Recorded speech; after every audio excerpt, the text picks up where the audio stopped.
Yes. Doximity in the house. All right. I appreciate that. The carnivore diet. Because of what we eat. Honestly, you've really touched my heart.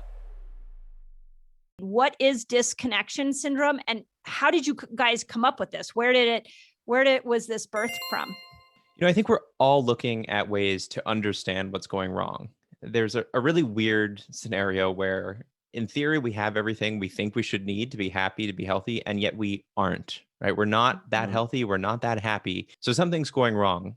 And I spent a lot of time with my dad thinking through what is the breakdown here? What is actually driving us to not achieve the things that in theory should be happening? And we looked at the brain, and we looked at decision making, and we looked at the larger ecosystem, and disconnection was really the single best term we found to explain what was happening, because it is literally a breakdown. It's a breakdown, a disconnection within our brains that makes it hard for us to act with empathy, makes it hard for us to make good decisions. But it's also a disconnection from other people. And I think one of the things we're going to talk about today is it's a disconnection from nature.